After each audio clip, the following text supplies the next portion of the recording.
Starting pig farm can be very dangerous thing for you on your part, and people get into it without realizing this. They learn it the hard way, and that is about the risk in pig farming. If you have ever heard that somebody's farm was just wiped off, just a day, all pigs gone, nothing left for him to start over. That is the risk aspect of it, especially if any viral infection enters them, like the swine fever you have in Africa. If it enters, you are likely to lose everything on your farm. Okay, so in order for you to also mitigate or to find some ways to reduce the risk of losing everything all at once, you need to go by the insurance policies. You go to some companies where they provide livestock insurance or farming insurance.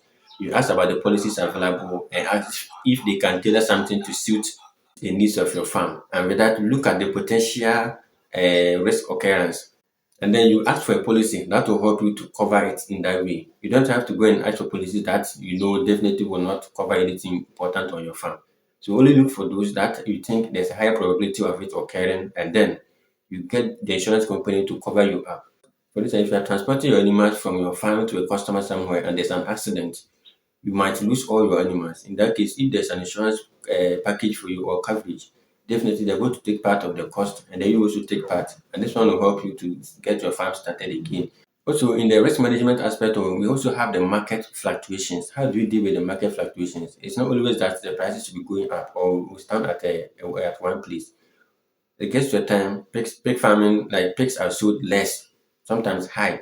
So when it comes to less, and then maybe your operating cost is more than what you will get for the animal, you know, it is going to be a risk you are about to deal with like that.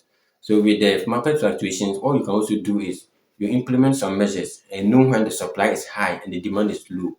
With this, you only get this one, you get to understand this better when you interact with the customers you have on your farm directly or the people that have been buying from you. You ask about their preferences, their behavior pattern, and then their purchasing power. That is in the initial phase of the market research you do. You get to know that at this point, people don't consume more. Let me slow down. Or if I might keep producing at the same pace, then I need to diversify. Instead of selling the live pig, I have to start processing at this point. Or I have to start harvesting the bristles or the hair on the pigs at this point. Or if I slaughter, I have to be able to take the fat from it and also supply to the cosmetics industry. To diversify it in order to cover the fluctuations of the market in a very simple way for you. It's very important for you to get a stable income source. So starting a pig farm is a very lucrative thing for everybody that wants to go into it. I wouldn't lie about it. I started with 3 pigs. I always say in my videos.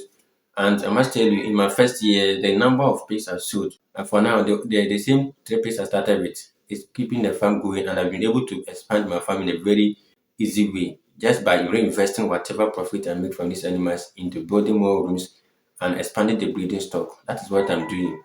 And I think if you are taking this pig farming serious, you can stand out in your space and be the champion in your universe.